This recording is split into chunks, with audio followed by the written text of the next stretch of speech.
Kabanata 6191. Talagang nakakaakit ang alok mo sa ngayon. Ngumiti si Harvey. Ngunit kailangan kong sabihin sa iyo ang isang bagay. Wala akong honey pill. Salamat sa mapagbigay na alok, gayunpaman. Ayos lang. Malamig na tumawa si Marley. Huwag mong isipin na ang babaeng katabi mo ay makakapag-protekta sa iyo. Ang kanyang pamilya ay hindi nga kayang itayo ang kanilang sarili sa ngayon. Huwag nang umasa sa kanya. Kung magsisisi ka sa iyong desisyon, maaari mo akong tawagan anumang oras. Kinuha ni Marley ang isang card, at inilapag ito sa mesa bago umalis. Sumunod ang butler sa kanya. Nang makita ni Inspector Lee na umaalis si Marley, agad siyang natamba sa lupa, at takot na tumingin kay Harvey bago muling nagsalita.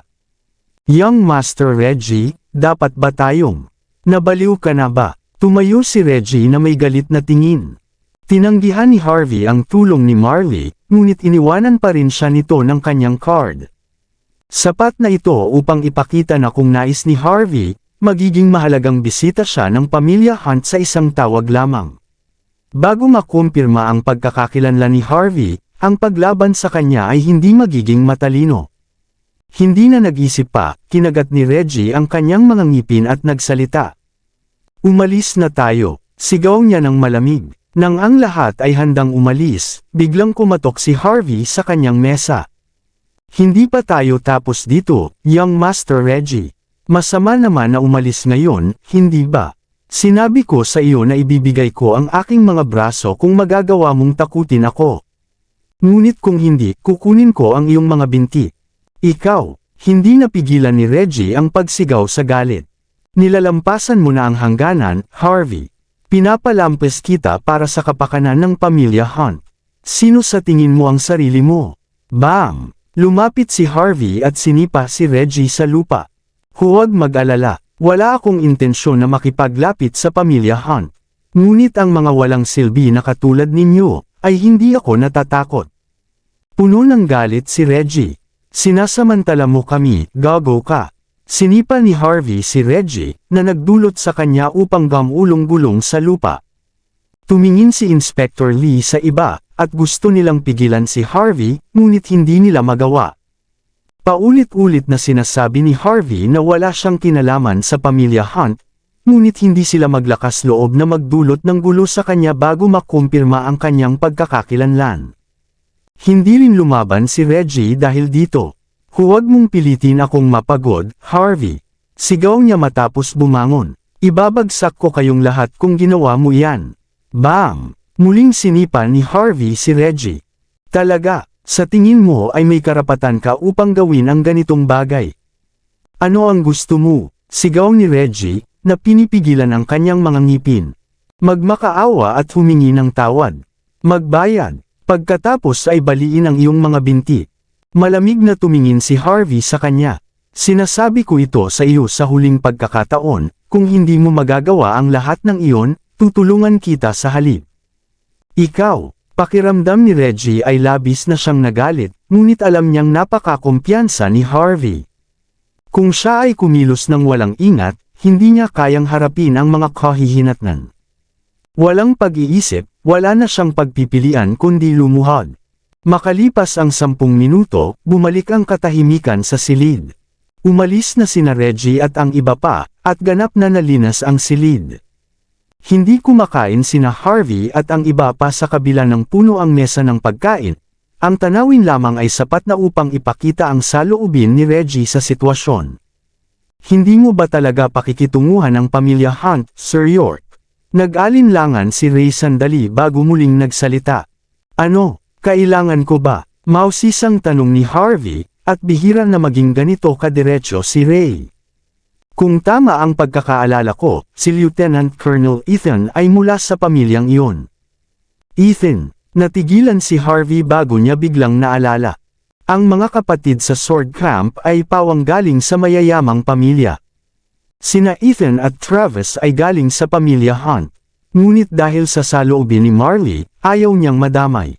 Gayunpaman, wala siyang pagpipilian para kay Ethan. Pinag-isipan ni Harvey ang sitwasyon sandali bago muling nagsalita. Ray, alamin mo kung ano ang nangyayari sa matandang babae ng pamilya Hunt. Titingnan ko ito kapag may oras na ako. Pagkatapos ay tumingin si Harvey kay Yvonne na nagpapakita ng kalmadong ekspresyon. Ano ang nangyayari sa pamilya Xavier kamakailan? Nag-alinlangan si Yvonne sandali. Wala itong gaanong kahalagahan, ang mga internal affairs ng pamilya ay nagiging mas matindi, iyon lang. Sinabi nito, hindi ako direktang inapo sa kabila ng pagiging nasa pamilya. Malamang na hindi ako maapektuhan dahil dito. Hindi na kailangang mag-alala para sa akin, Sir York. Tumango si Harvey bago tinapik ang balikat ni Yvonne. Hindi na kailangang magpigil sa harap ko. Ipaalam mo lang sa akin kung kailangan mo ako. Tungkol sa Sky Corporation, gamitin mo ito ayon sa gusto mo. Kalimutan mo na, ganap kang abala sa pamilya Hunt at sa iyong dating asawa. Hindi mo na kailangang harapin ang aking mga problema. Isang pahiwatig ng selos ang narinig mula sa kanyang mga salita, ngunit ang mga damdamin ay nawala na sa sandaling nakabawi si Harvey. Sinabi nito, dapat kang maging maingat tungkol sa pamilya Hunt. Sa isang banda, ang pamilya ay may malalim na kasaysayan sa Walsingham. Sa kabilang banda, si Lieutenant Colonel Ethan ay sumunod sa iyo sa maraming taon at gumawa ng maraming kontribusyon. Malamang na hindi mo dapat baliwalain ang kanyang mga nakatatanda dahil lamang sa isang maliit na alitan. Tungkol kay Ethan at Marley, hindi mo na kailangang mag-alala tungkol dito. Agad na pinutol ni Harvey si Yvonne. Alam ko iyon. Iba ang pamilya Hunt at si Marley. Isaalang-alang ko ang pagtulong dahil kay Ethan, at wala ng iba. Iyon ang dahilan kung bakit hindi ako magbibigay ng anumang respeto kay Marley. Iniangat ni Harvey ang card bago ito ginawang alikabok gamit ang kanyang hubad na kamay. Vroom, vroom, vroom. Biglang nag-vibrate ang telepono ni Harvey. Agad niyang tiningnan ang screen, at medyo nagulat. Tinatawagan siya ni Ethan. Pinagana ni Harvey ang speaker ng kanyang telepono kahit na nandoon sina Yvonne at Ray. Anong meron, Ethan? Karaniwan, hindi tatawag si Ethan kay Harvey ng mag-isa, at siguradong may nangyari. May gusto akong itanong, Sir York, nandito ka ba sa Walsingham ngayon? Nag-alinlangan si Ethan sandali bago muling nagsalita. Tungkol ba ito sa iyong pamilya? Matalas ang iyong mata gaya ng dati. Tumawa ng mapait si Ethan. Kakaulat lang sa akin na may direktang inapo na nagbabalak laban sa isang tao gamit ang iyong pangalan. Nagtataka ako kung ikaw nga iyon. Mukhang gusto ng mamatay ng mga taong iyon. Nahihiyang nagbago ng paksa si Ethan.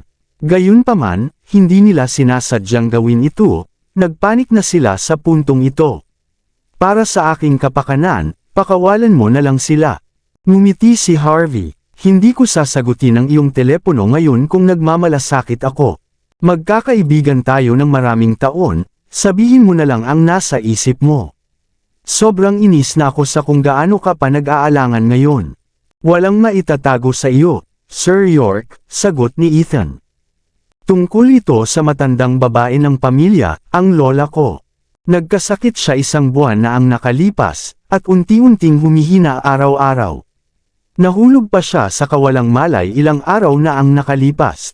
Nagmukhang nag-aalala si Harvey. Hindi mo ba tinanong si Senior Armstrong para tumulong? Ginawa ko, iyon ang tanging dahilan kung bakit buhay pa ang lola ko sa ngayon, gayunpaman. Umaasa siya sa IV drips para mabuhay, ngunit hindi pa siya nagkaroon ng malay.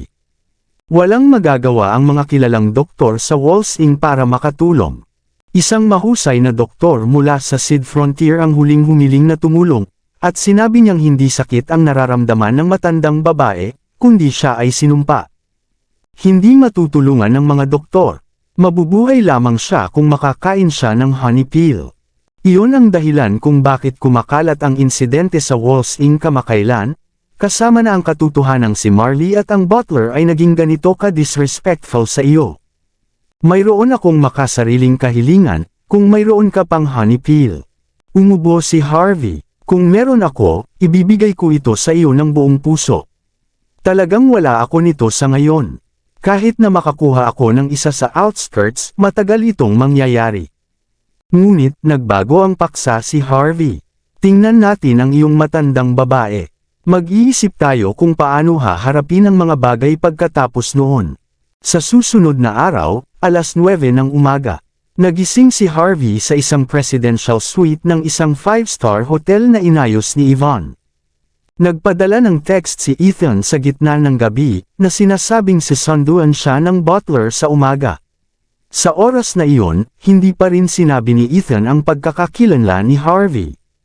Humingi pa siya ng paumanhin, at sinasabing ang pamilya Hunt ay palaging mayabang dahil sa kanilang matagumpay na negosyo sa Wall Street, at umaasang hindi magagalit si Harvey. Siyempre, nagpa siya si Harvey na tumulong sa isang kapatid na nangangailangan. Tungkol sa mga dayuhan, wala na siyang pakialam sa kanila mula pa sa simula. Ilang kalahating oras ang nakalipas, si Harvey ay nakaupo sa likod ng isang Rolls-Royce matapos ang kanyang agahan. Ang propesyonal na driver ay walang iba kundi ang butler na nagkaroon ng pribilehiyo na makilala si Harvey dati.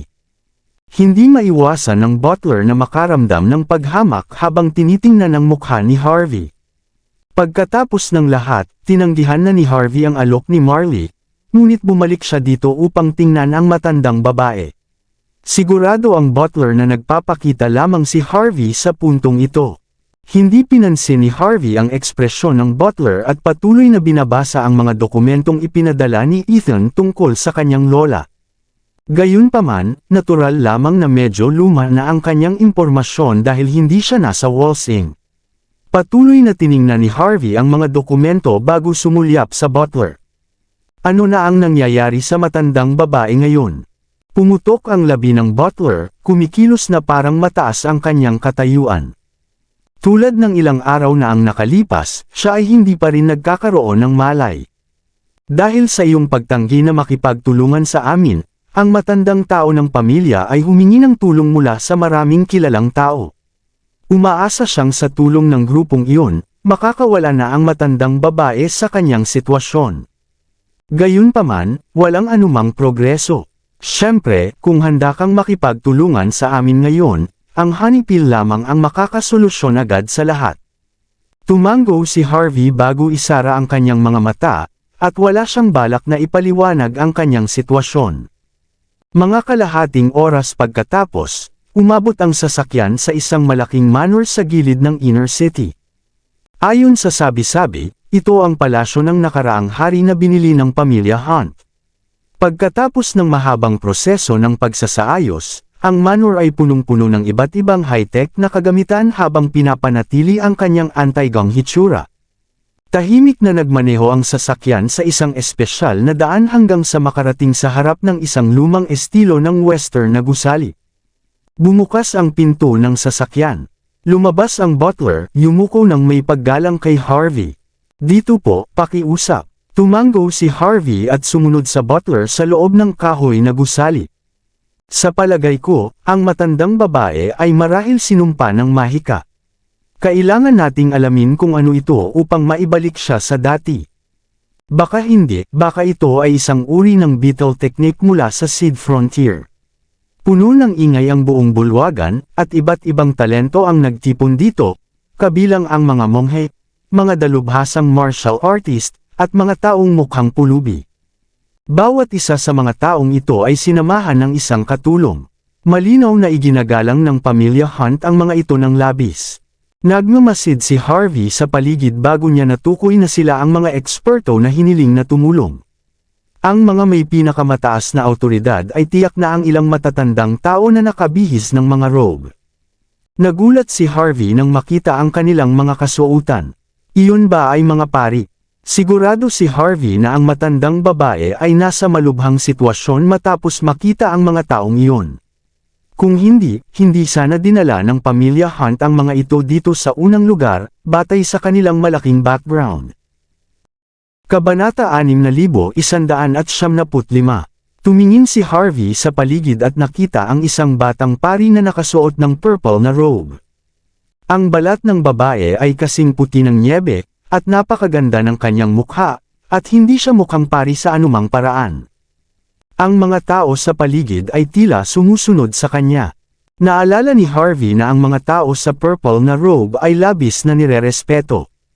Naramdaman ng pari ang titig ni Harvey at matalim siyang tumingin pabalik. Ipinakita niya ang isang mataas at makapangyarihang ekspresyon. Sa wakas, tumingin siya palayo at tinrato si Harvey bilang isang walang silbi.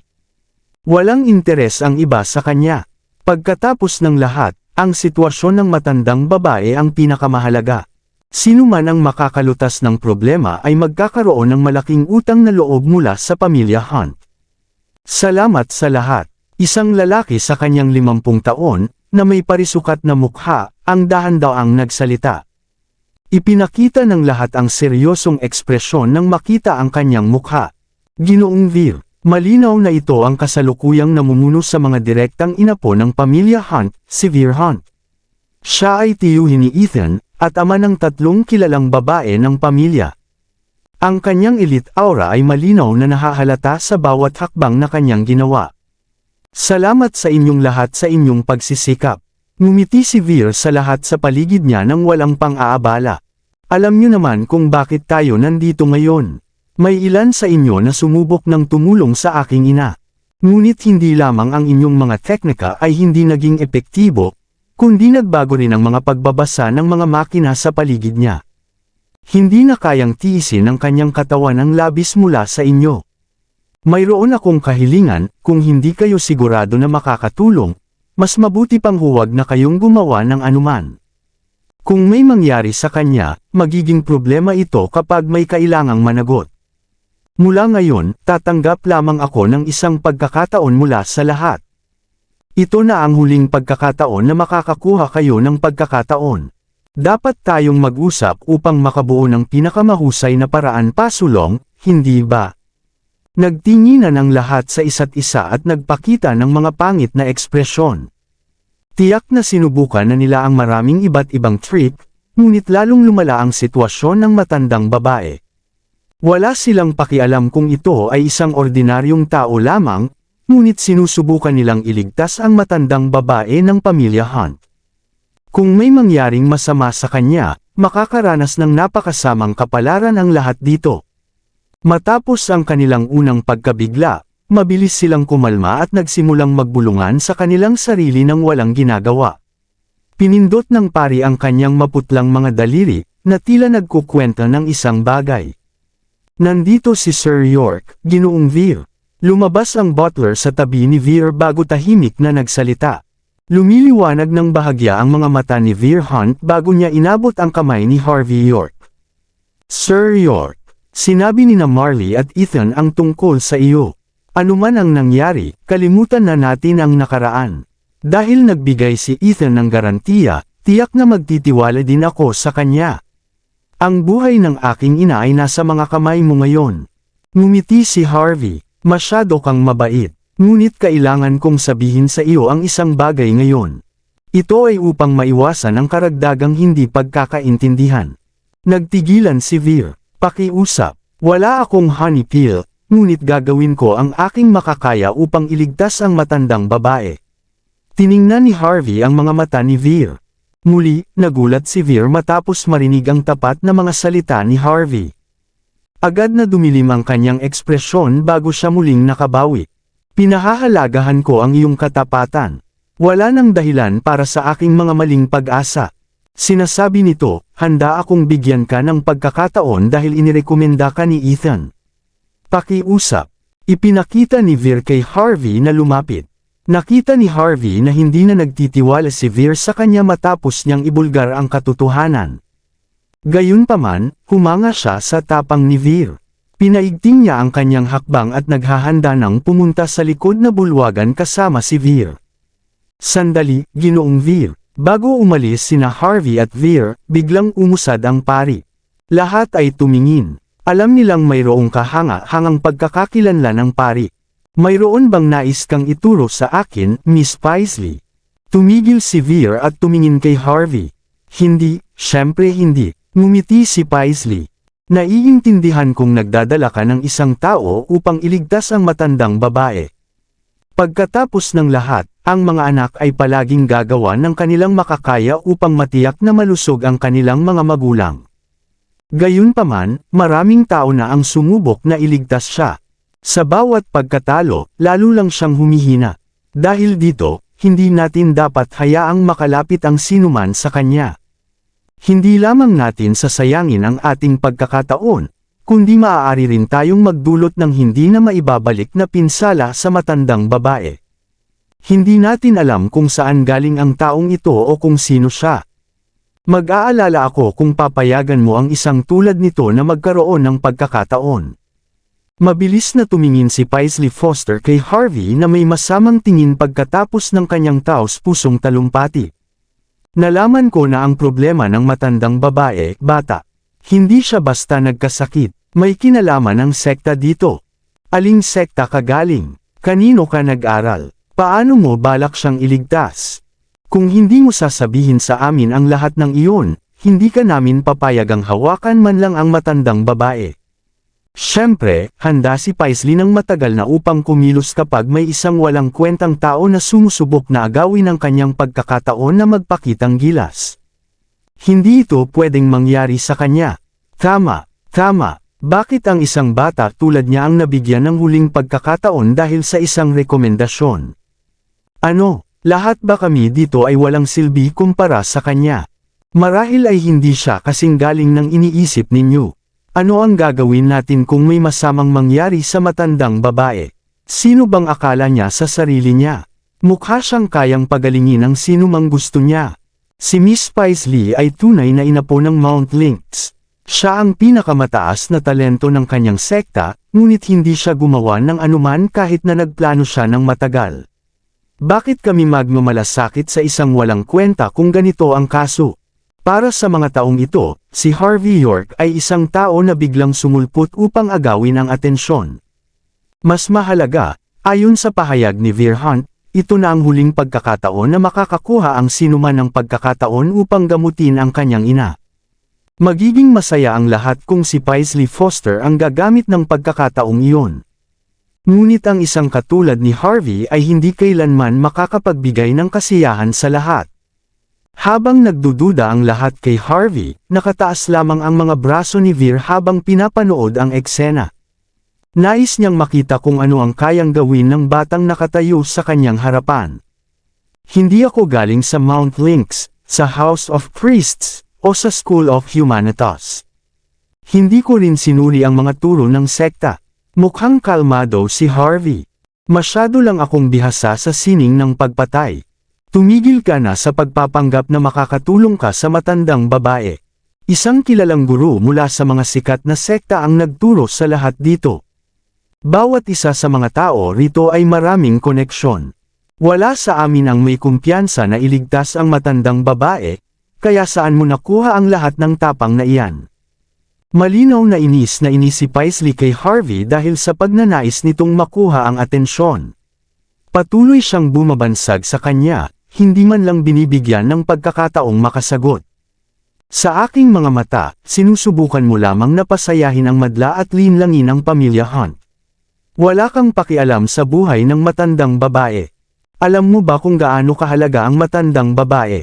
Kaya mo bang harapin ang mga kahihinatnan kung may mangyaring masama sa kanya? Pagkatapos, tumingin si Paisley kay Veer. Ginoong Veer. Hindi kami magsasalita kung nagdala ka ng ilang walang pangalan na monghe mula sa Nation's Temple. Hindi sila maglakas loob na gumawa ng anumang labis, pagkatapos ng lahat. Pagkatapos, may paghamak na tumingin si Paisley kay Harvey habang patuloy pa rin ang kanyang mga insulto. Sinasabi ko, makikita ko sa kanyang aura na hindi siya mula sa mga sekta. Hindi niya alam kung paano magsagawa ng mga ritual, lalo na ang pagpagaling sa matandang babae. Kung papayagan mo siyang makuha ang huling pagkakataon, nilalaro mo ang buhay ng matandang babae. Hindi kami mananatili kung ganito ang gusto mong mangyari. Patuloy na nagbigay ng banta si Paisley, at nagbabala na aalis sila kung makuha ni Harvey ang pagkakataon na gumawa ng anuman. Nagsimula ng magingay ang iba matapos marinig ang kanyang mga pahayag. Natural lamang na magalit ang mga tao. Pagkatapos ng lahat, karamihan sa kanila ay nagdala na ng mga lihim na teknika at gamot ng kanilang mga sekta upang makakuha ng pabor mula sa pamilya Hunt. Marami sa kanila ang handang malugi lamang para makakuha ng pagkakataon dito. At ano ang nangyari? Isang walang kwentang tao ang nandito upang agawin ang pagkakataon ng lahat. Walang sinuman sa kanila ang magiging masaya kung ganito ang mangyayari. Ilang magagandang babae ang humahawak ng kanilang mga pangwisik habang may paghamak na nakatingin kay Harvey York. Sa kanilang mga mata, ang mga ignorante na tulad niya ay mga basura lamang. Nagtinginan sina Veer Hunt at ang butler bago nagkasundo. Naging magalang sila kay Harvey dahil lamang sa honey pill. Pinapayagan lamang nila siyang magsagawa ng mga hakbang upang makita kung makakagulat siya sa kanila sa anumang paraan. Tungkol naman sa pagkakaroon ni Harvey ng honey pill, hindi sila sigurado. Si Paisley Foster at ang iba pang nakatayo laban kay Harvey ay mas akma sa interes ni Veer. Ito ang dahilan kung bakit siya nanatiling tahimik sa loob ng mahabang sandali. Maraming beses, ang katahimikan ay isang anyo ng pag-ayon din. Ang kanyang mga aksyon ay sapat na upang gawing mas matatag si Paisley at ang iba pa. Ngumiti si Harvey habang tinitingnan si Veer, pagkatapos ay humarap kay Paisley. Kaya, sinasabi ng aking aura sa iyo na hindi ako mula sa isang sekta, at hindi ko natutunan ang mga trick ninyo. At sapat na iyon upang pigilan ako sa pagtulong sa matandang babae. Siyempre hindi, dahil ikaw ay bihasa sa sining ng pagpatay, kung maipapakita mo sa amin kung paano pinapatay ng bawat sekta. Malamig na tumingin si Paisley. Hindi namin kayo pipigilan sa paggawa ng kahit ano. Ngunit, kung nandito ka lang para magyabang, hindi ka namin papayagang kumilos kahit kailan. Wala kang karapatang magsalita ng ganoon. Nais sanang bigyan ni Harvey ng respeto si Paisley dahil siya ay isang pari ng House of Priests.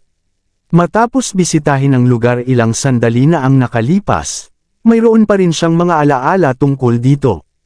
Ngunit siya ay medyo naiinis na sa patuloy na pagtingin ni Paisley sa kanya na may paghamak at hindi siya ginag-alang. Maaari kang mukhang normal batay sa iyong makulay na mga labi at maliwanag na ngipin, ngunit nakasuot ka ng 3 pirasong damit habang iniiwasan ang hangin sa kabila ng panahon. Ibig sabihin, obvious na natatakot ka sa lamig. Ang iyong sining ng pagpatay ay wala ng iba kundi ang Helianthus technique. Nakatayo ka sa lugar na ito ng matagal upang tingnan kung magagamit mo ang iyong teknika upang gamutin ang sumpa ng matandang babae. Ngunit alam mo na may 50% tsansa lamang na magtagumpay iyon. Paano mo nalaman iyon? Agad na dumilim ang ekspresyon ni Paisley. Hindi lamang alam ni Harvey ang eksaktong turo niya, kundi nakita rin niya ang kanyang mga plano. Ganap na nagulat si Paisley matapos marinig ang mga salitang iyon. Halimaw, halos lumabas ang mga salitang iyon mula sa bibig ni Paisley sa sandaling iyon. Maraming salamat sa lahat ng sumusubaybay. Please subscribe and follow my YouTube and Facebook channel, Filipino Novel. Maraming salamat po. Hindi lang alam ko kung ano ang natutunan mo at iniisip mo ngayon, kundi alam ko rin na kinokondena mo ang matandang babae sa kanyang kapahamakan kung ipagpapatuloy mo ang iyong plano. Lumapit si Harvey York at tumitig kay Paisley Foster. Hindi natin alam kung ano ang nangyayari sa matandang babae ngayon, ngunit alam natin ang isang bagay, ang mga matatanda ay may mahihinang katawan. Kapag ipinasok mo ang isang piraso ng iyong teknika sa kanyang katawan, kahit na matagumpay mong mahanap ang pinagmulan ng kanyang problema, masisira rin ang kanyang katawan. Kung ako sa iyo, hihingin ko ang Lycan pill upang hawakan ang sitwasyon. Maaaring mas epektibo iyon kaysa sa iyong teknika. O, kung tama ang aking hula, malamang na mayroon ka ng pill dito. Ngunit, ang mga pills na iyon ay mahal. Konti na lamang ang natitira sa House of Priests, at halos imposibleng makagawa ng bagong batch sa panahong ito. Iyon ang dahilan kung bakit pinili mong gamitin ang iyong Helianthus technique sa una. Mayroon kang garantisadong paraan upang baligtarin ang proseso kung magkamali ka, tama. Nagpakita si Harvey ng mapaglarong ekspresyon. Pero, naisip mo na ba ang isang bagay? Sa tingin mo ba ay talagang maibabalik ng pill ang isang tao sa normal pagkatapos mong sirain ang kanilang mga organo sa katawan? Mayroon kang pagkakataon na magpagaling sa matandang babae gamit ang Lycan pill. Pero kung ipagpapatuloy mo ang iyong plano, ikaw ay ililibing ng 6 na talampakan sa ilalim ng lupa. Ang mga banal na martial arts training grounds ay hindi mga free pass mo para makaalis. Nang inag ang katawan ni Paisley at natumba siya pabalik na may maputlang ekspresyon. Paano? Paano ito posible? Sumigaw siya at pinipigilan ang kanyang ngipin. Ikaw ba ay isang halimaw o ano? Paano mo nalaman ang lahat ng ito? Paano mo ito nagawa? Ang ibang mga pari ng House of Priests ay nanginginig ang mga mata. Naghahanda na sila buong umaga, iniisip na ito ang paraan upang makuha ang pinakamalaking gantimpala. At gayunpaman, may isang tao ang nagtagumpay na ilantad ang mga kahinaan sa ilang mga salita lamang. Kahit na binigyan sila ng pagkakataong kumilos, hindi napapayagan ng pamilya Hunt na gamitin ang kanilang Helianthus technique. Tungkol naman sa lichen peel. Sobrang bihira ang mga iyon upang makuha. Isang peel lamang ang nadala nila dito dahil ito ay tinago nila. Hindi nila maipaliwanag ang kanilang sitwasyon kung malaman ng kanilang sekta ito. Hindi na nagatubili si Harvey sa puntong ito. Laging nanganganib ang mga tao ng sekta para sa iba habang nananatiling tahimik. Gagamitin din nila ang lahat ng kanilang makakaya upang makamit ang layuning iyon. Kung patuloy kang nag-aalinlangan, ibig sabihin, natatakot kang mapag-alitan kapag bumalik ka. Dahil dito, tiyak na tinago mo ang lichen peel dito, di ba? Kung natatakot ka, umalis ka na. Huwag mong ipahiya ang iyong sarili. Naging mapula ang mukha ni Paisley. Desperado siyang gustong maghukay ng butas upang magtago. Tungkol naman sa inyo, malamig na tumingin si Harvey sa paligid. Hindi ba kayo lahat nagdududa noon? Ayos lang. Ipapakita ko sa inyo kung ano ang pakiramdam nito. Itinutok niya ang daliri sa isang monghe at nagsalita. Dapat ikaw ay isang monghe mula sa Eus Temple, kaya't tiyak na bihasa ka sa Hand of Mercy. Hindi lamang ikaw ay epektibong nakakapinsala, kundi mahusay ka rin sa pagpapagaling. Ngunit, sa tingin mo ba ay kaya mong imasahe lang ang matandang babae hanggang magising siya o ano? Kabanata 6,200. Kung iyon ay gumana, sana ay naghanap na lang ang pamilya Hunt ng isang masahista. Ano bang ginagawa mo dito? Agad na dumilim ang mukha ng monghe. Wala siyang paraan upang tutulan ang mga salita ni Harvey. Desperado siyang gustong magsalita ngunit hindi niya magawa. Pagkatapos, itinuro ni Harvey ang isang matandang lalaki na may balbas na parang guro. Huwag mong isipin na hindi ko alam na galing ka sa School of Humanities dahil hindi ka nakasuot ng robe. Dapat ay mayroon kang Talisman of Tranquil sa iyong manggas. Epektibo yun laban sa mga bangungot at mga taong apektado ng aphasia. Ngunit garantisado kung hindi ito makakatulong sa pagkakataong ito. Hindi lamang walang silbi ang iyong mga turo, kundi ang cinnabar na ginamit mo upang iguhit ang talisman ay binili online din. Umaasa ka bang gagana ito gamit ang mga pekeng sangkap? Anong biro? Itinuro ng lalaki si Harvey habang siya ay nanginginig, hindi makabuo ng tamang mga salita. At ikaw? Itinuro ni Harvey ang isang lalaking tila galing sa Seed Frontier. Bakit ka nagpapanggap na mula ka sa Seed Frontier? Hindi ko alintana kung talagang alam mo ang beetle technique o nagpapanggap ka lang. Ngunit kung ibabatay sa mga tao mula sa lugar na iyon, mamamatay ka ng isang kakilakilabot na kamatayan kung malaman nila ito tungkol sa iyo. Agad na nagbago ang ekspresyon ng lalaki at nagmadaling umalis. Tama si Harvey. Ikaw. At ikaw. Itinuro ni Harvey ang mga tao na pinaka nag-iinsulto sa kanya. May plano ka bang aminin ang iyong mga pagkakamali? O gusto mo bang gawin ito para sa iyo? Dama po ang malamig na pawis sa kanilang mga likod habang sila ay umuyuko na may maputlang mga ekspresyon. Kami ay naging ignorante, Sir York. Pagkatapos, pumasok si Harvey sa likod na bulwagan matapos asikasuhin ang mga tao sa paligid niya. Nagtinginan sina Veer Hunt at ang butler. Hindi nila akalain na lalampasan ni Harvey ang kanilang mga inaasahan. Mabilis silang nanguna nang hindi na nag-aksaya ng oras. Si Paisley Foster at ilan pang iba ay nag-atubiling sumunod kay Harvey. Sa isang banda, nais nilang makita kung talagang may kakayahan si Harvey. Sa kabilang banda, nais din nilang nandoon kung sakaling makabawi sila. Natural na alam ni Harvey ang nasa isip ng mga tao, kaya't nagpatuloy siya sa paglalakad patungo sa likod na silid, na hindi pinapansin ang mga tao sa likod niya. May malaking kahoy na kama sa loob ng silid. Nandoon ang isang maputlang matandang babae. Iba't ibang kagamitan ang nakakabit sa kanya, na nagpapakita ng mga senyales ng kanyang humihinang katawan. Lumapit si Veer bago nagsalita. "Pakiusap, Sir York." Tumango si Harvey bago umikot sa kama. Nakita niyang may mahina at madilim na anino sa paligid ng matandang babae, na parang amoy ng nabubulok na laman. Matapos maningkit ng sandali, huminga siya ng malalim at naamoy ang masangsang na amoy bago siya nakabawi. "Kumusta ang aking ina, Sir York?" Nagduda si Veer sa mga aksyon ni Harvey, ngunit nagtanong pa rin siya. "Maaari mo bang iligtas siya?" Hindi direktang sumagot si Harvey sa tanong. Sa Honeypeel, maliligtas siya agad. Ngunit sa kasamaang palad, wala ako nito.